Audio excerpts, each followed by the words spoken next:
4 octobre 1967, en Nouvelle-Écosse, quelque chose d'inhabituel s'est produit. Des centaines de personnes ont été témoins d'un étrange objet qui est tombé dans les eaux du port de Shag-Harbor. Cet incident, comme beaucoup d'autres, appartient à la catégorie des phénomènes inexpliqués, dont l'origine reste un mystère pour la plupart. L'objet brillait de lumière vive et descendait lentement vers l'eau, attirant l'attention de tous autour. Cette nuit-là, le ciel au-dessus de la province canadienne était froid et venteux, mais les étoiles brillaient intensément, créant un contraste avec les éclairs inhabituels qui allaient bientôt être connus sous le nom de Nuit des ovnis. L'un des témoins, un garçon de 12 ans nommé Chris Stiles de Dartmouth, s'apprêtait à se coucher lorsqu'il jeta un coup d'œil par la fenêtre.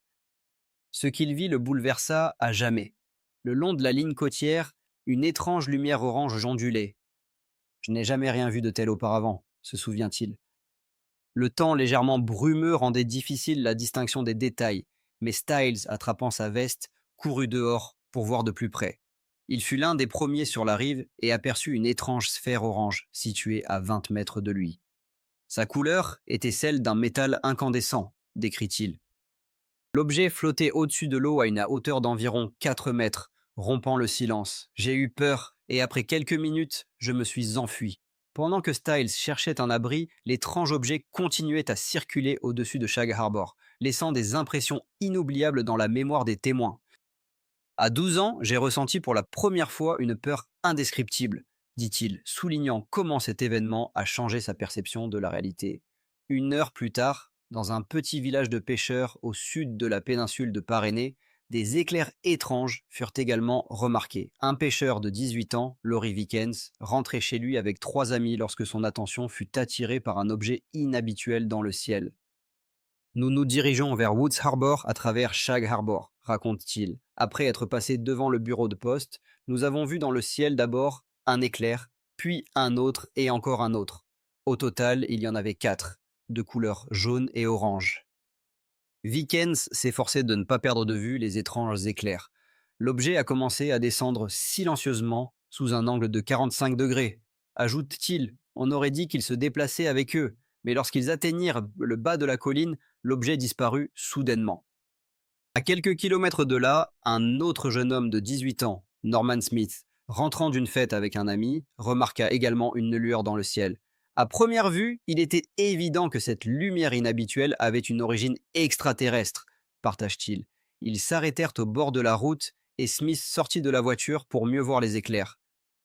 Il y en avait 5, et ils étaient hauts dans le ciel comme 5 lunes oranges, alignées par taille de la plus petite à la plus grande. À chaque minute, Smith devenait de plus en plus inquiet. J'étais très effrayé. Je ne savais pas ce que c'était, et je n'avais jamais vu quelque chose de semblable de ma vie, admet-il. Pendant ce temps, Laurie Vikens et ses amis continuaient à observer l'objet inhabituel. Bientôt, ils virent un autre éclat lumineux et entendirent un bruit ressemblant à un sifflement de bombes tombantes. Ils avaient l'impression que l'objet attaquait le port, et les amis se précipitèrent vers la rive. Nous avons gravi la colline pendant environ 1 minute. De là, nous avons pu apercevoir une lumière dans l'eau, raconte Vikens.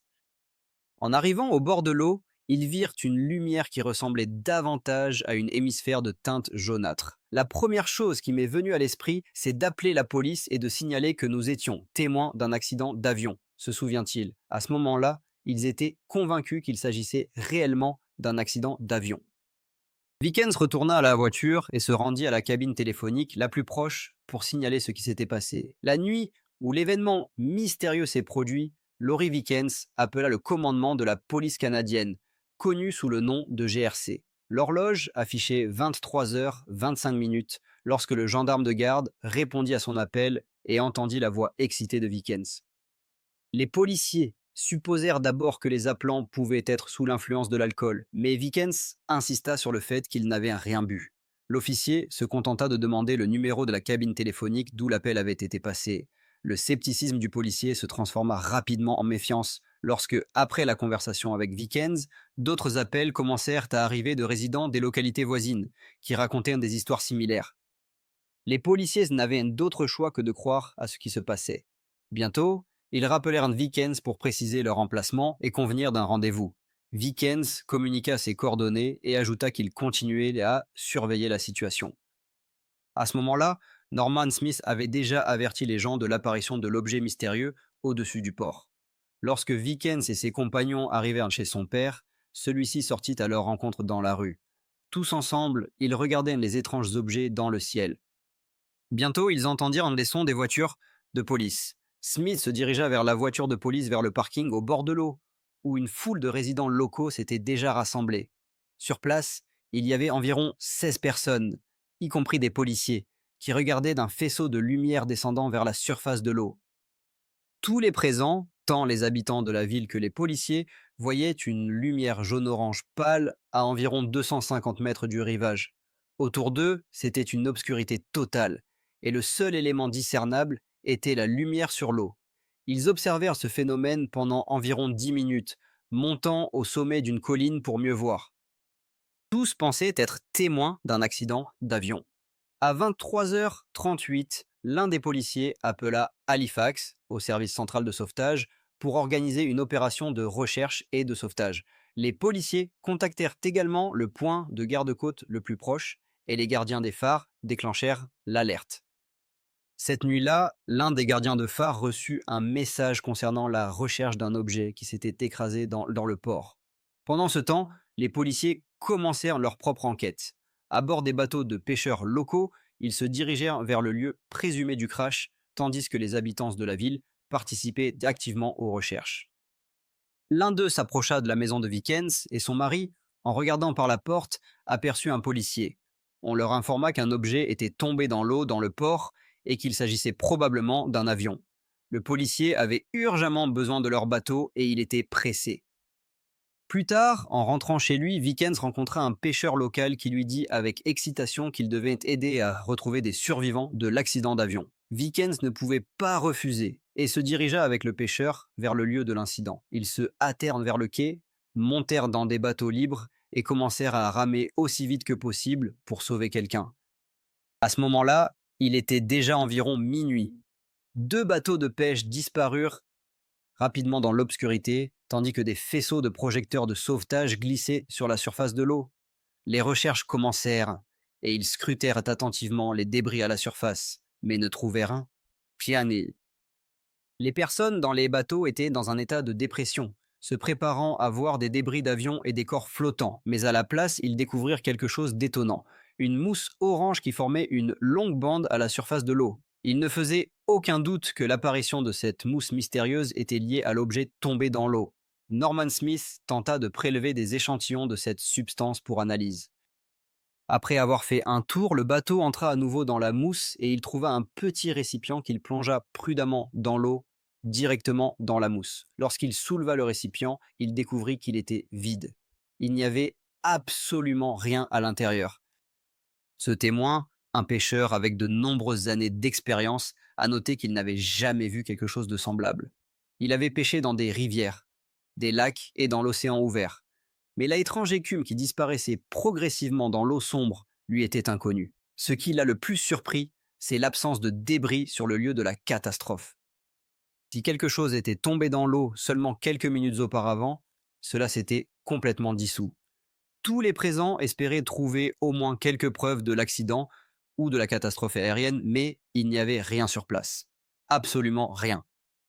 Ils sont restés là toute la nuit, fouillant la zone dans un rayon de quelques kilomètres dans l'espoir de trouver quoi que ce soit. Quelques débris, mais ils n'ont rien pu découvrir. Les services de secours ont demandé les horaires de circulation aérienne au centre de surveillance de l'espace aérien à Moncton, Nouveau-Brunswick et dans la baie nord du lac Ontario. Il était nécessaire de vérifier si un avion civil ou militaire avait disparu durant cette période. Les données obtenues ont clairement confirmé qu'il n'y avait pas eu d'accident aérien et que les avions n'avaient pas disparu des radars. Les secouristes ont compris qu'il ne s'agissait pas d'une catastrophe aérienne et qu'ils cherchaient quelque chose qui ne pouvait pas être expliqué de manière rationnelle. Beaucoup ont commencé à réaliser que, peut-être, il s'agissait d'un ovni. Les habitants de Shag Harbor ont compris que les sombres eaux côtières avaient englouti dans leur profondeur un terrible secret, mais personne ne savait lequel. Shag Harbor est un petit village de pêcheurs sur la côte sud-ouest de la Nouvelle-Écosse, si petit qu'il est difficile à trouver sur une carte. Cependant, tout a changé le 4 octobre 1967, lorsque, selon les témoignages des habitants, un avion inconnu est tombé dans les eaux portuaires. À partir de ce moment, les événements se déroulant à Shag Harbor ont commencé à être couverts par les journaux du monde entier. En quelques heures, des pêcheurs locaux, des officiers de police et des gardes-côtes ont exploré les eaux portuaires avec un seul objectif: trouver des débris. Dès le lendemain, de nombreuses personnes ont commencé à être tourmentées par des doutes et des hypothèses terrifiantes. Un des témoins a noté: je pense que tout le monde avait l'impression cette nuit-là que quelque chose nous était caché. Bientôt, le monde entier a été informé qu'aucune trace de l'accident n'avait été trouvée. Les autorités officielles n'ont fait aucun commentaire, ce qui a immédiatement provoqué diverses rumeurs. On disait qu'un ovni était tombé dans l'eau, mais personne ne savait exactement ce que c'était et à quoi cela ressemblait. Les gens étaient très effrayés et voulaient savoir ce qui les attendait. De tels incidents étaient-ils possibles? Quelque chose allait-il encore tomber sur leur maison? Et que se passait-il vraiment? À la fin, le centre de service de sauvetage a démenti l'information concernant la chute d'un avion. Le matin du 5 octobre à 10h20, le centre de service de sauvetage a envoyé un télégramme classé urgent au ministère des Forces canadiennes à Ottawa. Le télégramme contenait les témoignages de témoins oculaires et d'agents de police. Le phénomène à Shag Harbor a été qualifié de objet sombre. Mais ce qui était le plus important, c'était qu'il a été désigné comme un ovni. Il convient de noter que ce ne sont pas les témoins de l'accident qui ont utilisé pour la première fois le terme ovni, mais les autorités menant l'enquête. Le soir du 5 octobre, les militaires ont commencé à s'occuper de l'incident au port. Après avoir examiné le télégramme du centre de service de sauvetage, le commandant d'escadrille William Ben a envoyé des messages urgents au commandement naval canadien avec l'instruction de mener immédiatement une opération de recherche sur le lieu de l'incident. Si l'objet sombre mystérieux n'est pas découvert à la surface, une équipe de plongeurs doit se joindre aux recherches, qui pourraient peut-être trouver quelque chose. Le commandement naval a envoyé un groupe de plongeurs de la marine royale de Halifax. Le 6 octobre, ils ont commencé les recherches en plongeant depuis le pont d'un patrouilleur. Dans une petite ville comme Ners, on peut entendre les rumeurs les plus diverses. Mais lorsque les militaires apparaissent avec des plongeurs et des caméras, lorsque les gens voient que des recherches sont en cours, ils comprennent que la situation est sérieuse. Les plongeurs ont exploré une zone de 3 km². D'abord, l'équipe de recherche a contourné le lieu de l'incident, puis l'a marqué avec des bouées et a commencé l'opération. Cependant, leurs efforts n'ont pas été couronnés de succès. L'examen a révélé uniquement une quantité incroyable de plancton dans l'eau. Les recherches ont été menées de manière formelle, en utilisant des lampes de poche manuelles clignotantes ordinaires, qui ne permettaient pas de s'approcher de l'endroit où plongeaient les plongeurs. Pendant qu'ils exploraient les profondeurs, le petit village de pêcheurs est devenu le centre de toutes les attentions. Le 7 octobre, les caméras de la télévision canadienne filmaient les plongeurs pendant leurs immersions. Ce sujet a occupé une place centrale dans les bulletins d'information. Les publications périodiques canadiennes recevaient des informations fragmentaires sur l'étrange incident. Parmi elles se trouvait le journal Chronicle Herald, avec lequel collaborait le journaliste Ray McLeod. Cette nuit-là, il travaillait lorsque le rédacteur en chef l'a appelé pour lui parler de l'incident au port. Le rédacteur a noté qu'il y avait de nombreux témoins, y compris des policiers, et que McLeod devait découvrir ce qui était tombé dans l'eau. C'était une mission sérieuse, et il s'est mis en route pour l'accomplir. Cependant, lorsque McLeod a tenté d'obtenir des détails, personne n'a pu lui fournir d'informations. Il n'a rien entendu de concret de la part des autorités officielles. Ni la police canadienne, ni le service de recherche et de sauvetage ne savaient ce qui était tombé dans les eaux de Shag Harbor. Cette nuit-là, aucun accident n'a été enregistré, ce qui est devenu un véritable mystère. Le manque d'informations a attisé la curiosité de McLeod et il a décidé de mener sa propre enquête. Comme il le dit lui-même, n'importe quel écolier vous dira que l'incertitude stimule l'imagination. Ce qui était particulièrement surprenant, c'était lorsque les forces de l'ordre déclaraient qu'elles ne pouvaient même pas supposer ce que cela aurait pu être. C'est à ce moment-là que McLeod a fait appel au service d'un informateur militaire. L'informateur l'a dirigé vers Ottawa, vers le commandant des escadrons William Ben, qui menait des enquêtes sur des affaires d'OVNI dans sa division aérienne. Ce que MacLeod a appris sur Shag Harbor a été une surprise pour lui. William Bain lui a parlé de plusieurs cas de contact avec des ovnis qui avaient des confirmations factuelles. Son récit a été publié dans un journal, ce qui a fait sensation.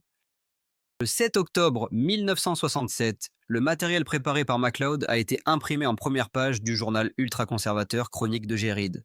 Lorsqu'il a vu son article, il a pensé « Mon Dieu, qu'ai-je fait ?» Il ne s'attendait pas à ce que le titre soit si retentissant. Le titre de l'article a été imprimé en énormes lettres et a ajouté de l'huile sur le feu. Des rumeurs ont de nouveau circulé dans la ville. L'article de MacLeod était discuté dans tous les coins du Canada, mais il a surtout intéressé les habitants de Shag Harbor, où les recherches de l'objet non identifié se poursuivaient. Le 7 octobre, le commandement naval a envoyé 3 plongeurs supplémentaires sur le site de la chute. Les recherches se poursuivaient, tandis que les habitants de la ville attendaient des réponses qui ne sont jamais venues. MacLeod pense que les résultats de l'enquête ont été soigneusement dissimulés. On ne nous a rien dit. Certains représentants officiels ont même déclaré qu'ils étaient interdits de discuter de ce sujet, se souvient-il. Les habitants espéraient qu'on leur dirait bientôt qu'il s'agissait bien d'un accident d'avion et que l'avion avait été retrouvé au fond de l'océan. Et rien de tel ne s'est produit. Le 8 octobre, les militaires ont terminé leur opération. Les sources officielles ont déclaré que les recherches de 3 jours n'avaient donné aucun résultat. 5 jours après l'accident, les habitants de la ville restaient toujours dans l'ignorance. Cependant, la fin de l'enquête à Shag Harbor n'était que le début d'une affaire qui devenait de plus en plus complexe. Octobre 1967. Des dizaines de personnes ont été témoins de la chute d'un objet inconnu dans les eaux de la ville portuaire de Shag Harbor, sur la côte sud de la Nouvelle-Écosse, au Canada. Des pêcheurs locaux ont ratissé la côte, essayant de découvrir des débris à la surface de l'eau, tandis que des plongeurs de la Marine royale canadienne exploraient le fond. Soudain, les recherches ont été interrompues. Il y avait une impression que quelque chose était caché aux gens. Beaucoup l'ont ressenti. Passer autant de temps et d'efforts pour se rendre sur place sans obtenir d'explication semblait très étrange. Il n'y avait pas de réponse, et une nouvelle vague de rumeurs s'est répandue avec une rapidité extraordinaire. On murmurait que, peut-être, quelque chose avait vraiment été trouvé. Parmi les plongeurs locaux, l'un a avoué qu'ils avaient remonté quelque chose du fond. Une sorte d'objet mystérieux dont personne ne pouvait dire avec certitude ce que c'était. Les rumeurs les plus incroyables circulaient, et c'était typique lorsque les choses n'étaient pas complètement expliquées. La spéculation commençait. Au cours des années 60, les rumeurs sur l'apparition d'ovnis et d'objets inconnus similaires étaient considérées comme un effet secondaire de la guerre froide. À cette époque, les confrontations nucléaires entre les États-Unis et l'URSS avaient atteint leur paroxysme. Les deux superpuissances s'accusaient sans cesse mutuellement d'essais d'armes de pointe, et des opérations secrètes étaient menées au nord de l'Atlantique. Tous ces faits intensifiaient l'atmosphère et augmentaient l'intérêt pour l'étrange incident qui s'était produit seulement quelques années après la crise de Cuba. Cela ne faisait qu'attiser l'intérêt, et les gens ont commencé à formuler diverses théories. Peut-être qu'un appareil américain secret était tombé dans l'eau, un avion ou un satellite, ou peut-être était-ce un appareil russe. Le journaliste Ray MacLeod tentait de percer la vérité. Pendant un certain temps, ses articles ont fait la une d'un journal respectable, le Chronicle Herald. Cependant, ses efforts pour éclaircir cette histoire ont donné des résultats inattendus et décourageants. MacLeod avait des informations importantes pour le rédacteur en chef du journal, mais celui-ci lui a conseillé de ne pas s'enfoncer dans cette histoire, car elle devait être traitée par un des reporters qui travaillait y est depuis longtemps sur ce sujet. Il leur était plus facile d'établir des contacts car ils souhaitaient enquêter en profondeur sur l'incident. Finalement, l'affaire a été confiée à David Bentley. MacLeod savait que Bentley avait rencontré des scientifiques pour rassembler des informations réfutant les faits concernant l'apparition d'ovnis. Il ne s'adressait qu'à des scientifiques qui prenaient avec mépris les soi-disant ovnis et niaient même la possibilité de leur existence.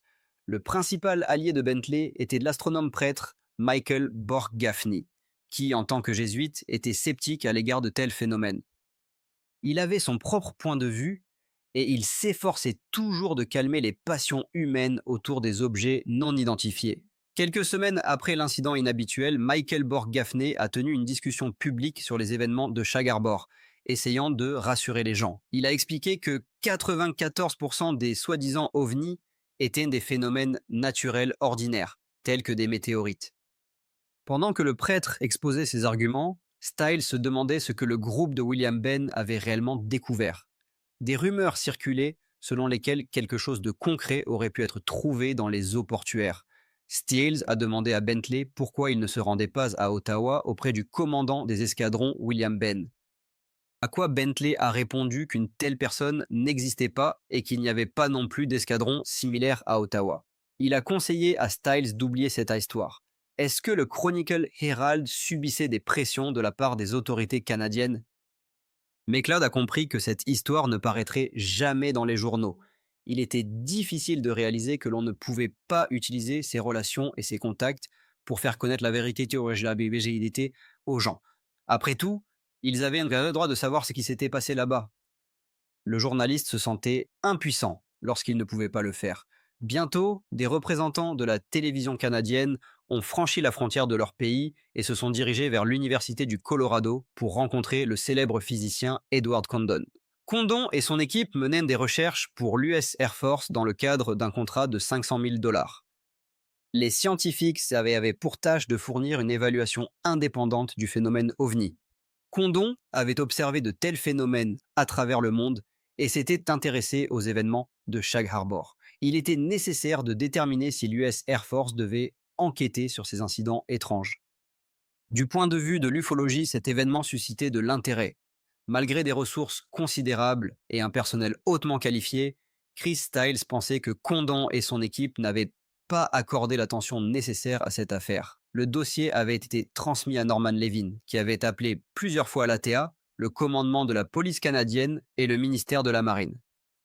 On lui avait dit qu'une enquête complète et approfondie avait déjà été menée. Cependant, comme Levin l'a reconnu plus tard, il avait eu tort de croire cela. Peut-on faire confiance aux autorités? L'incident au Canada est devenu l'un des 59 phénomènes OVNI que Condon et son équipe ont inclus dans leurs recherches. Le dossier numéro 34, le rapport final, a été présenté par les scientifiques le 31 octobre 1968 et contenait 900 pages d'informations. En conclusion, il était noté: considérez l'enquête ultérieure comme infondée.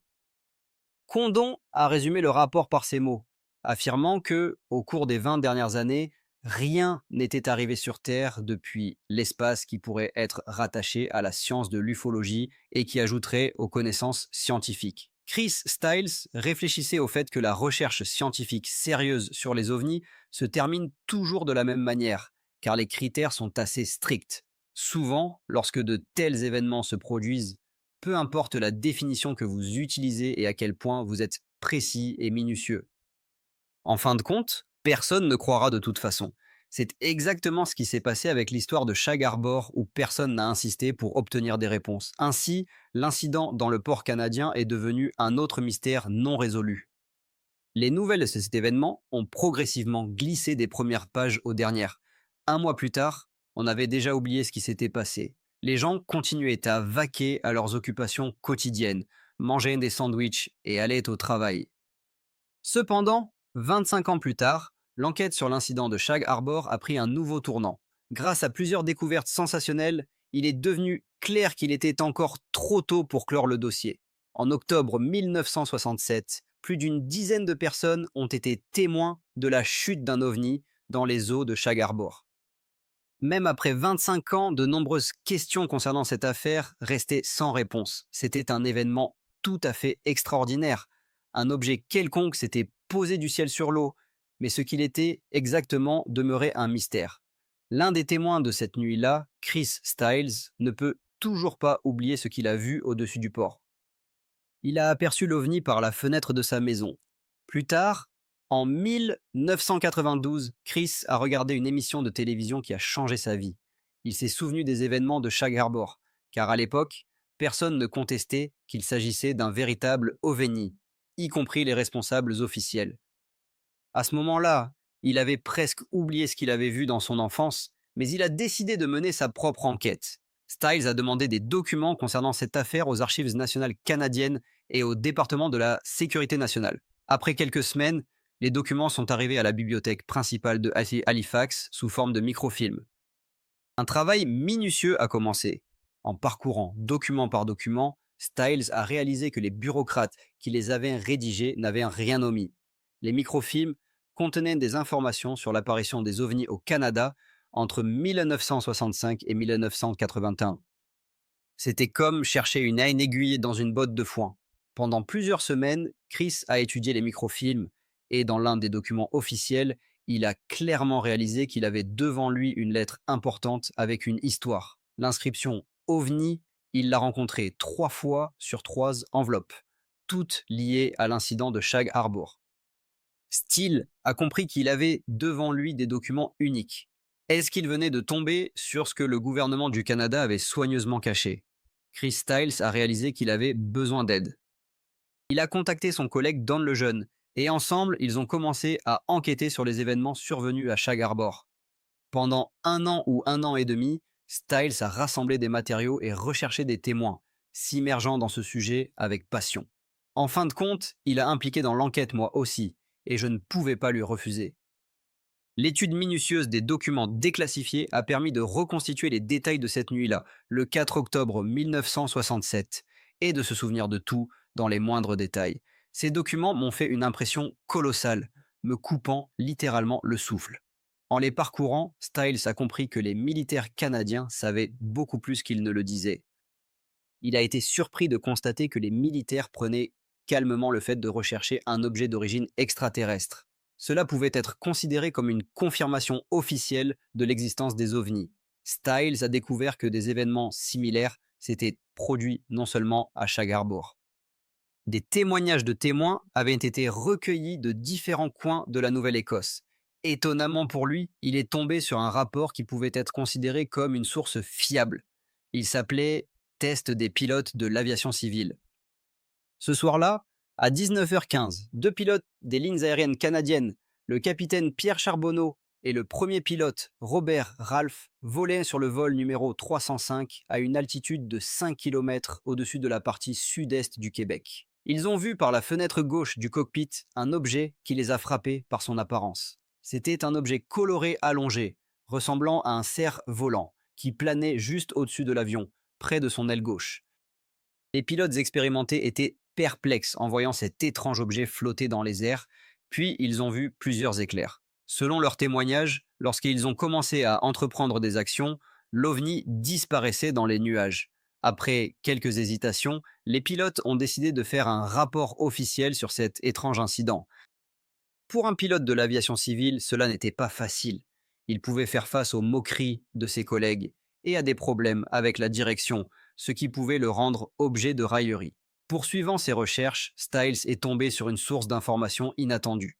À l'université Sainte-Marie à Halifax, il a trouvé des documents rassemblés par le prêtre Borg Hafné, qui était sceptique à l'égard de Kenelo et avait publiquement démenti son apparition à Shag Harbor. Il a eu de la chance que ces documents secrets se trouvaient là car il n'y avait aucune mention d'eux ni dans les archives nationales, ni dans la police canadienne.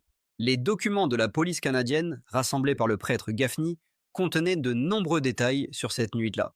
Un des rapports incluait les témoignages du capitaine du bateau de pêche Léon Mercier, qui commandait 18 membres d'équipage. Le navire est sorti en mer, et soudainement, ils ont vu 4 ovnis. Mercier a détecté les objets sur le radar et a tout enregistré. Cependant, son rapport comportait une certaine ambiguïté. Il mentionnait des recherches d'ovnis à Shelburne, à des kilomètres au nord de Sheet Harbor. Dans ce document, il y avait la phrase suivante. J'ai vu un objet ressemblant à celui qu'il recherchait à Shelburne ou Sheet Harbor. Cela permet de conclure que des recherches se déroulaient simultanément à Shelburne. La question demeurait, un ovni pouvait-il, après sa chute, quitter Sheet Harbor d'une manière ou d'une autre? Si cela s'était réellement produit, était-ce lié au fait que Shelburne était le site d'une base militaire canadienne? Ou, comme Sheet Harbor, était-il entouré d'une atmosphère de secret? Au cours des années 60, des recherches militaires à Shelburne étaient menées sous l'égide de l'Institut d'océanographie, ce qui était lié à la guerre froide. Principalement, depuis la base de Shelburne, des écoutes de transmission radio-secrètes concernant les manœuvres des sous-marins soviétiques dans la partie nord de l'Atlantique étaient effectuées. L'enregistrement des sons du moteur était réalisé à l'aide des ordinateurs modernes de l'époque, ce qui permettait de capturer des données importantes. Cela était fait en préparation de conflits potentiels qui pouvaient survenir à cette époque. La question se posait, Les autorités canadiennes pouvaient-elles, en utilisant les capacités techniques d'un sous-marin, déterminer l'emplacement de l'OVNI coulé? Parallèlement, des rumeurs circulaient sur le fait que l'US Air Force menait des recherches secrètes à Shelburne, tandis que l'attention du public était concentrée sur les événements à Sheet Harbor. Chris Stiles, poursuivant son enquête, a décidé de trouver et d'interroger des plongeurs ayant exploré les profondeurs de Sheet Harbor. Le 4e octobre 1967, il a été témoin d'un phénomène étrange dans le ciel au-dessus de la Nouvelle-Écosse, et après cela, il a tenté de découvrir ce qui s'était réellement passé. Stiles a étudié des documents gouvernementaux déclassifiés qui parlaient de recherches d'ovnis supposément tombés dans les eaux de Sheet Harbor. Les autorités officielles affirmaient qu'elles n'avaient rien trouvé sur le site du crash, mais Stiles avait des raisons de croire que les plongeurs pouvaient révéler certains secrets. Tous n'ont pas accepté de parler avec lui, mais ceux qui ont osé ont partagé des informations intéressantes, qui différaient des déclarations officielles des médias. Le 9e avril 1993, l'un des plongeurs a accepté de donner une interview à condition de rester complètement anonyme. Il a choqué Styles en révélant qu'ils avaient effectivement découvert quelque chose sous l'eau, mais pas à Shag Harbor. Selon lui, les recherches avaient été déplacées vers Shag Harbor et il savait que l'objet se trouvait au fond, à 40 km de la base militaire à Shelburne. Il est possible que l'OVNI évitait de rencontrer des gens en se déplaçant sous l'eau le long de la côte de la Nouvelle-Écosse. Si cela était vrai, cela signifiait que les militaires canadiens menaient des recherches secrètes à Shelburne et cachaient cela au public. Le plongeur a mis Styles dans une situation délicate en déclarant que cette histoire l'avait troublé. Il avait en main des documents gouvernementaux secrets, mais ses recherches n'y étaient pas mentionnées. Styles essayait de comprendre si les recherches militaires à Shag Harbor n'étaient qu'un leurre pour détourner l'attention des véritables recherches. Le récit du plongeur devenait de plus en plus incroyable.